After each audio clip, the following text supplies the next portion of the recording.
L'espai que dediquem cada dilluns a la Brúixola a parlar sobre salut mental, avui ens volem centrar en l'àmbit d'especialitat del nostre psicòleg de capçalera, el David Cueto, i estem parlant concretament de la sexualitat i més específicament del que podríem dir que és l'origen d'aquesta, el desig sexual. Sí, la seva absència pot ser motiu de preocupacions per un mateix o per la persona que hauria de ser generadora d'aquest desig, però com en altres temes tractats en aquesta secció, no tot és blanc o negre ni és aplicable a tots els casos. Avui intentarem esbrinar com sorgeix, quan l'hem de reconèixer com una patologia i de quina manera s'ha de tractar. I ja ho saben, amb qui ho fem, com dèiem amb el David Cueto, psicòleg al despatx Dr. Guilera, Psicoset Nasplugas i Acepteco a León. Ja el podem saludar. David, què tal? Bona tarda. Muy buenas tardes. Com sempre, ens agrada seguir un cert ordre per entendre els fenòmens dels quals ens vens a parlar en aquest espai. Per tant, comencem per definir què és el desig sexual. Claro, el deseo sería, es una palabra que se conoce, ¿no? Y todo el mundo habla, ¿no? Es decir, a nivel popular se puede decir, pero a nivel clínico el deseo se considera, dentro de las fases de la sexualidad, por ejemplo, en el sentido de, imaginemos, ¿no? Que ahora mismo la sexualidad cuando empezó en los años 50, 40, era más lineal, el deseo era como la previa de la excitación y ahora mismo es más cíclico, ¿no? Entonces sería una especie de ciclo entre deseo, excitación, orgasmo, resolución. Entonces, a nivel clínico el deseo es probablemente la demanda terapéutica en terapia sexual y de pareja más recurrente, en el sentido de que por una parte u otra, ya sea demandas más biológicas, orgánicas, ¿no? Que hablamos ya de vaginismo, problemas de erección, otras variables de crisis más diádicas, por así decirlo, el deseo se computa como esa especie de prevalencia, ¿no? De preexistencia del amor o de la excitación o de la pasión, ¿no? Entonces, claro, el deseo es un constructo que se suele decir en psicoterapia muy maleable y un poco confuso y errático. Claro, hay escalas psicométricas que lo subdividen en áreas y zonas, ¿no? Pues a nivel orgánico, a nivel, ¿no? de emociones. Entonces, globalmente sería algo así como una emoción secundaria que deriva del interés que tenemos hacia otra persona, que hoy en día se lleva hacia lo, eminentemente sexual, pero que a nivel clínico, por ejemplo, ha habido dando algunos bandazos. Por ejemplo, en el hombre se le denomina deseo sexual hipoactivo, es decir, en todos los manuales diagnósticos. En la mujer primero empezó los manuales como hipoactivo, luego empezó primero que es interés, luego excitación, y hoy en día se ha juntado en la mujer un trastorno de interés y excitación sexual. Cuando hace algunos años interés y excitación estaba como separado. Entonces, no digo que haya una polémica permanente, pero sí que a nivel clínico el constructo de deseo en parejas, personas individuales, insisto, hay escalas, hay test, hay protocolos de actuación, medicaciones incluso, que ahora hablaremos, pero sí que reconozco que es algo un poco abstracto. Cada persona tiene una definición un poco particular y a veces unificar esta idea teórica, este constructo teórico, como digo, no es siempre fàcil. No sé si parlem de la prevalença també d'aquest fet. No sé si és una de les matèries que més demanda té en l'àmbit de la sexualitat, per exemple, probablemente, a la teràpia. Claro, el comentario es que es primigenio, ¿no? Es decir, el deseo a veces se le dice que incluso es el alfa y omega de la sexualidad, ¿no? Entonces, las prevalencias hemos comentado que en temas sexuales, por ejemplo, por variables de vergüenza, cómo se miden las muestras, a veces son un poco complicadas. Entonces, la horquilla andaría hombres a lo mejor entre un 8-30%, mujeres a lo mejor un poco más, y hay una especie de construcción o mito de que en principio las mujeres tienen menos deseo sexual, pero claro, si vemos a lo largo de la historia, donde la sociedad, por ejemplo, donde vivimos, sociedad judío-cristiana, normalmente el deseo femenino era considerado como algo pecaminoso. Entonces, es esta idea de, ¿es que se genera más deseo porque el cuerpo lo pide? ¿Es un constructo social? Entonces hay esta discusión que es, pues la verdad que es hay muchísimo escrito sobre si es algo impuesto socialmente, como digo, o es algo biológico y que se va moldeando y que la sociedad nos hace canalitzar-lo o moldear-lo, com digo, de diferents maneres. Fa unes setmanes parlàvem d'un dels problemes que pateixen els homes en l'àmbit de la sexualitat, que és els problemes d'erecció, i explicaves que no anaven tot el que haurien a consulta, aquests homes, per por social, vergonya.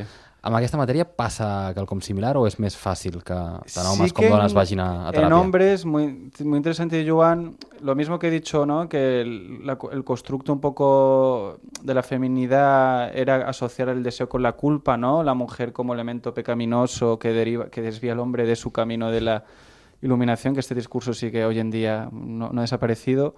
En los hombres sí que parece el tema de la virilidad, ¿no? Donde un hombre que parece que no muestre la virilidad o pues, líbido, ¿no? Energía sexual, como se quiera llamar, de manera constante, parece ser que es un hombre fallido, ¿no? Dentro de cierta masculinidad hegemónica. Entonces, en los hombres sí que es también un constructo a veces difícil porque ahora existe la categoría, por ejemplo, ¿no? De que se llama personas asexuales, que esto está reconocido y clínicamente que personas que no tienen deseo y por lo que sea, ni excitación sexual. Pero hasta que esta etiqueta, por ejemplo, fue como, bueno, tipificada y se habló abiertamente en temas incluso clínicos, ¿no? De sexualidad, hubo como un estigma bastante grande. Entonces, en la mujer, como he dicho, se va hacia lo pecaminoso, la culpa, esto es permanente, y en los hombres también la culpa si no se muestra deseo. Entonces, este constructo social, por mucho que hayan pasado generaciones, ¿no? De que, pues, se supone que hay más, ¿no? Es decir, educación sexual, hemos abierto un poco el campo de las identidades, todavía sigue pesando, por así decirlo. Ara parlaves més amb homes i dones, no? Fent aquesta referència, aquesta diferència. Pel que fa a les edats, també hi ha alguna cosa a dir? Sí, la idea es que a lo largo del tiempo, ¿no? Los humanos vivimos diferentes fases cronológicas, ¿no? Entonces, la idea sería que a lo mejor en la adolescencia uno tiene una especie de líbido más, ¿no? Esa desfrontalización que hemos hablado a veces. Y durante los años se vuelve a hablar, ¿no? De que normalmente en las mujeres se hace una especie de contabilidad con la menopausa, que yo he comentado en trastornos sexuales de las mujeres, que parece ser que hay un cierto sesgo de solamente estudiar falta de deseo, problemas sexuales a partir de la menopausia, como que antes de ahí.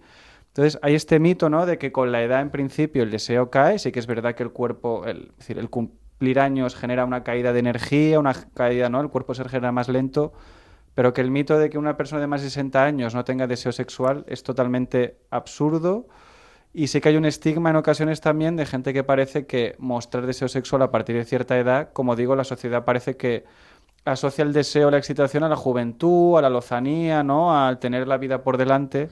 Y a veces los estudios o se centran demasiado en buscar faltas de deseo en poblaciones, como digo, de más de 50, 60 años, o se obvia que puede haber situaciones de falta de deseo en población más joven. Entonces, la literatura en este sentido, bueno, se va mejorando, se va tratando, pero sí, es muy interesante, Lola, porque sí que se ve que cuando uno estudia, hace bases bibliográficas, sigue habiendo como puntos ciegos todavía de investigaciones de la edad, del sexo, que todavía yo creo que se tienen que llenar o que tapar.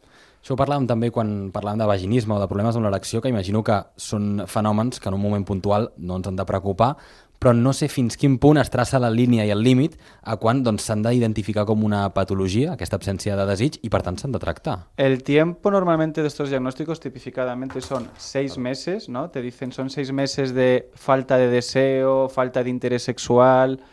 Pero insisto, hay escalas psicométricas, ¿no? De personas que te hacen una escala Likert que se llama de 1 a 5, dime estos ítems. Alguien puntúa, esto es un clásico de la psicología, un par de puntos menos que el trastorno clínico de deseo. ¿Esa persona sufre menos porque no tenga un trastorno clínico dentro del manual diagnóstico? Esa persona a lo mejor buscaría terapia y necesitaría ayuda porque está sufriendo. Entonces, el deseo es algo tan íntimamente individual, ¿no? Ya, como digo, Freud hablaba de la libido, la energía, ¿no? Cómo se canaliza. Es una idea de que sí, hay un tiempo, en principio, pero que eso del tiempo, cualquier persona que trabaje en consulta ve que estas horquillas de tiempo de que es diagnóstico, que es clínica o que no, que es trastorno o que no, en muchos casos, sobre todo si hablamos en una pareja, ¿qué tiene que esperar? ¿Una pareja 6 meses para pedir ayuda porque ya es un problema clínico? No pasaría nada por haber entrado o haberse tratado antes. Clar, hi ha un fet sobre el desig sexual que ho marca el punt de vista evolutiu, no? Que, és a dir, és la seva presència promou al final la reproducció com a espècie. Com s'explica, doncs, la falta de desig? Perquè a vegades, ho dèiem a la introducció, preocupa a la persona que el pateix, però també, en aquest cas, a l'altra, a la parella, perquè es pot creure que és, enteneu-me, per culpa seva. Muy interesante, Joan. Hay una charla bastante conocida de una sexóloga que se llama Esther Perel, que es una eminencia en el campo, que hizo alguna cuestión que responde muy bien a tus preguntas, en el que te dice que primero, en la historia de la humanidad, ¿no? Evolutivamente, la gente tenía sexo para tener hijos, porque los hijos y las hijas eran la manera que tenía uno de cuando era mayor de que le cuidaran, ¿no? Eran una commodity que se llama, es decir, en las sociedades rurales la gente tiene más hijos para que no hay jubilación, entonces los hijos te mantengas. Hoy en día esto no ocurre, ¿no? La fertilidad, ¿no? La frecuencia de nacimientos ha caído mucho. Entonces, son varias paradojas de que por primera vez en la historia la gente quiere tener sexo durante muchos años sin procrear.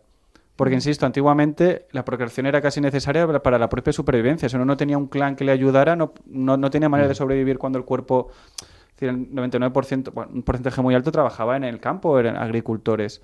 Y luego la parte de los bebés, que también el fin del sexo es el tener bebés, y hay estudios que dicen que tener hijos en las parejas disminuye el deseo. Entonces son como paradojas permanentes en el tema del deseo de sexualidad, que es una época muy novedosa. También esta idea, ¿no?, que en las parejas, ¿no? Esta autora dice algo así como, se puede desear algo que ya se tiene, en el sentido, ¿no?, que las parejas, ¿no?, las primeras fases de excitación, de conocerse, todo es como muy emocionante, y luego se llega como a esta especie de meseta que es una demanda muy recurrente en pareja, ¿no?, que ha desaparecido la chispa, ha desaparecido la excitación, ¿no?, que se puede llamar de múltiples maneras. Entonces sí, evolutivamente la procreación es la supervivencia de la especie, pero hoy en día no se necesita tener hijos en masa, porque antiguamente 1 de cada 2 bebés hace 2000 años morían antes de los 5 años. Entonces había que tener los máximos hijos posibles porque la supervivencia, la mortalidad infantil era muy elevada. Hoy en día no hace falta, se pide sexualidad deseo durante muchos años o toda la vida sin necesidad de procrear. Y esto sí que es un poco novedoso a lo largo de la historia, esto es bastante nuevo. També et volia preguntar sobre una cosa, ara que reflexionàvem sobre aquests episodis que vam dedicar ara fa unes setmanes al vaginisme i també amb l'absència, en aquest cas, d'erecció o els problemes d'erecció. Clar, entenc que en aquest moment sí que hi ha desig sexual, quan parlàvem d'aquests temes, però és el cos qui no respon. Quan parlem de falta de desig sexual, el més comú deu ser que no hi ha desig sexual, per tant, tampoc hi ha resposta per part del cos, però és possible que passi a la inversa? És a dir, que no hi hagi desig sexual, però el cos sí que respongui per diguéssim, tenir una còpula o una activitat sexual, però això també pugui ser un problema. Exacto. Aquí, Joan, yo creo que esto va a quedar bastante claro con la explicación. Dijimos que, por ejemplo, en los hombres la excitación se mide con el grado de erección, que queda bastante correlacionado con lo que el hombre dice y ¿no? Reconoce las escalas, ¿no? Es decir, se mide el grado de erección y la persona un registro, correlaciona, es congruente. En las mujeres ocurre, ¿no?, esta variación de que el deseo y la lubricación vaginal no siempre coincide. Y el ejemplo que puedo poner es, por ejemplo, en casos de violación o agresión sexual, he escuchado y sigo escuchando, y es algo que me sorprende y que todavía, bueno, intentamos luchar muchos profesionales, que es un argumento que dice algo así, ¿no? Cuando estaba realizando la agresión sexual, la mujer estaba lubricando, entonces es que le estaba gustando. Realmente esta especie de mantra y de idea perversa de que todo no significa un sí. Entonces, la evolución biológica, la explicación de esto es que si hay una penetración sin lubricación, es más probable que haya dolor. Entonces, aunque se esté produciendo una agresión sexual sin deseo y la persona está siendo agredida sin consentimiento, la lubricación ocurre porque es una manera del cuerpo de defenderse de que no ocurran heridas vaginales por esa penetración, como digo, sin consentimiento y sin deseo, pero que hay lubricación. Entonces, con las mujeres, como digo, esa variable de juntar lo fisiológico con lo cognitivo es bastante complicado. Esto yo creo que la literatura científica ya lo ha dejado claro, pero bueno, de vez en cuando sigo leyendo, escuchando algunos comentarios de este tipo de no, es que en el fondo le estaba gustando porque había lubricación. Y esto hay que desmontarlo y es un mito que, bueno, cualquier profesional serio reconoce que és una agressió sexual i que la lubricació simplement és un mecanisme de defensa. Quin paper té l'autoestima en el desig sexual o en el fet de tenir-ne més o menys? Sí, muy importante, evidentemente, porque la idea del deseo es que si alguien no se considera digno de ser amado, ¿no? El deseo filosóficamente tiene esta idea de duplicidad, ¿no? De que es un objeto en movimiento. Entonces, la falta de autoestima, de autoconcepto, correlaciona con una baja de deseo, ¿no? Si la persona tiene baja autoestima, bajo concepto, por esa idea misma de que uno no es digno de ser amado. Y esto es una frase que en consulta, como digo, de todas las edades, vivencias y sexos, es bastante recurrente. Que antes de trabajar el deseo hacia el otro, ¿no? Esa energía hacia la otra persona, hacia los otros individuos, hay que trabajar primero a la propia persona. Su autoestima, su autoconcepto, su valor como algo, ¿no? Y como, por ejemplo, gente que ha sido abusada sexualmente, gente que ha vivido situaciones traumáticas, gente que tiene diagnósticos a lo mejor de trastorno obsesivo-compulsivo con muchos pensamientos intrusivos. Es decir, la presencia de un trastorno mental correlaciona normalmente negativamente con el deseo. Hay veces que no, hay estudios contraintuitivos que muestran que gente que a lo mejor que está ansiosa o deprimida muestra más deseo porque el deseo es una especie de antorcha o de brújula para salir de esa depresión o de ese trastorno de ansiedad. Entonces es un tema delicado, pero sí que al final diría que la falta de autoestima y lo que conlleva normalmente a nivel de trastorno mental es contraproducente en el deseo sexual. Clar, a vegades parlem del sexe amb tot, diguéssim, el que comporta a nivell social i totes les connexions que es fan normalment negatives. També per una part les que tenen els homes, l'altra les que tenen les dones. Tens a l'inici com el desig sexual com algo pecaminós, no? per les dones. Clar, en aquest sentit, la falta de desig és més important aquest fenomen social a vegades o l'individual per entendre l'afectació en una persona? Muy interesante. Al final es esta lucha, ¿no? Decir, somos seres gregarios, seres sociales, entonces yo sí que me inclinaría un poco personalmente, opinión personal, hacia el tema del constructo social, porque como individuos todos tenemos la capacidad de, bueno, buscar apego, buscar procreación. Entonces, hay muchos estudios, por ejemplo, ¿no? A nivel social, que hay una correlación negativa de deseos si, por ejemplo, la mujer ve a su progenitor como un niño al que cuidar. Entonces, a nivel social sería de que el constructo social más anterior o arcaico te dice que el hombre es proveedor y que la mujer es la que se encarga de la prole y el hogar, pero los estudios dicen que las mujeres heterosexuales tienen menor deseo ante un hombre que se considera en este paradigma de que pues la mujer tenga que hacer todas las tareas de la casa y el hombre llega a casa, se tumba en el sofá y ya está. Y esto es científico, que el deseo femenino en este caso baja mucho si ve a su progenitor, como digo, como un niñito al que cuidar. Entonces, individuo-sociedad, esto es un más ejemplo de muchos, pero al final yo creo que el individuo al final es algo que se basa en lo que hay alrededor i que nunca podem separar-lo a l'hora d'estudiar aquests fenòmenos. Com podem tractar-ho? Sempre hem d'optar per fàrmacs i també pautes que ens puguin ajudar? Exacto, como se suele decir, ¿no? El tema de la terapia, yo en este caso, mi equipo, ¿no? Trabajamos tema cognitivo-conductual, también con, por ejemplo, con modelado, ¿no? Con imágenes de películas, enseñar, pues hay protocolos, ¿no? Lo que se trabaja, por ejemplo, a veces es reestructuración cognitiva, que es flexibilizar pensamientos. También se trabaja mucho la desensibilización sistemática, es decir, la gente tiene reacciones a lo mejor adversas a estímulos que tienes que ir trabajando, moldeando. Entonces a veces hacen como jerarquías del 1 al 10, de ir aproximándote al estímulo de deseo, es decir, cada caso es muy individual, como digo, hay protocolos y si uno acude a terapia. Las medicaciones es complicado porque hay parches de testosterona y demás, pero las medicaciones en este tema del deseo reconozco que clínicamente son bastante erráticas, no digo que no funcionen, pero la evidencia no es contundente, por así decirlo. A nivel individual, pues sería pues primero la búsqueda del autoconocimiento del insight y obviamente reconocer que si uno tiene 15, 20 años vivirá el deseo diferente de una persona de 40, 50 y que, como digo, que cumplir años no implica que el deseo tenga que desaparecer porque sí. Això és un mito.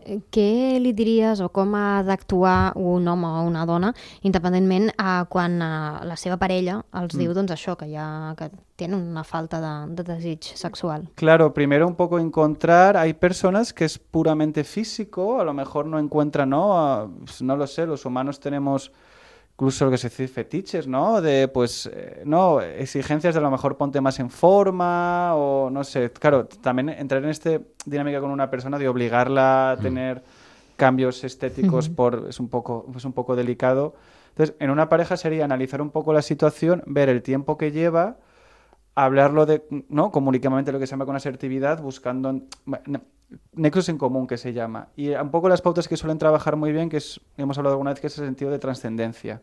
De que si una pareja construye una nueva historia juntos, normalmente ese deseo vuelve a aparecer o esa especie de un nubilamiento, ¿no? Las personas normalmente en pareja dicen, no, me excitas cuando te veo hablar y explicar algo ante una audiencia, me excitas cuando te veo trabajando, no sé cómo explicarlo, ¿no? Buscar esa especie de diferentes yos y un poco entre esos diferentes yos, ¿no? Buscar un nou relat que ens pugui... Exacto, de cuál es el yo que más te excita y cómo podemos generar una nueva historia juntos. Pero como digo, es complicado. Si vemos que esto se encasquilla, lo más interesante sería bueno, coger ayuda profesional.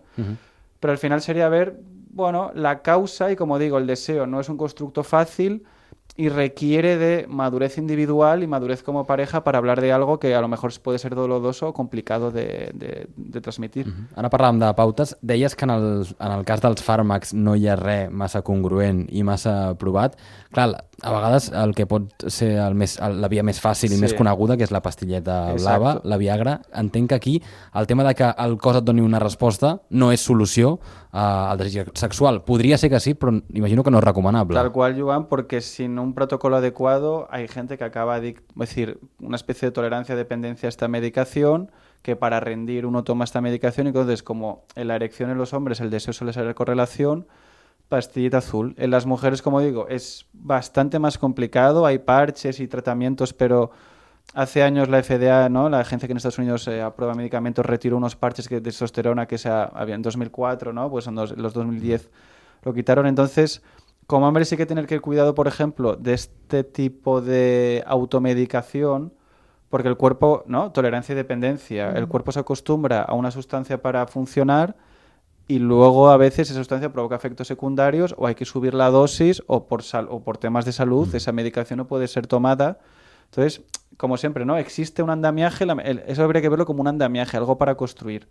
Porque, como digo, al final habría que hablar de la introspección, del autoconocimiento, ¿no? Cualquier persona que hable de problemas de deseo, tenemos que hacerle entender que tiene que husmear en sí mismo y un poco y pensar duele, ¿no? Como se suele decir. Entonces, sí, esa pastilla puede solucionar o puede dar, ¿no? Dentro de protocolos clínicos, puede ayudar a muchísimas personas, pero dentro siempre de un sistema y, como digo, verlo como un andamiaje, no como un fin en sí mismo, porque si no, la literatura y personalmente en terapia se han visto casos de personas que han acabado con problemas de salud, temas de adicción o situaciones, ¿no?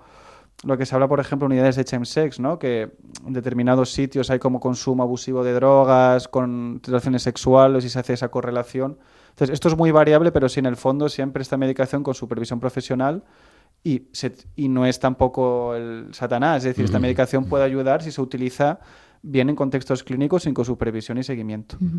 Doncs ho hem de deixar aquí, però gràcies, David, i la setmana vinent més, com ja sabeu, el que intentem fer és un cop al mes abordar amb el David alguna qüestió al voltant de la sexualitat, més enllà d'altres temes de la salut mental dels que també parlem cada dilluns aquí a La Brúixola.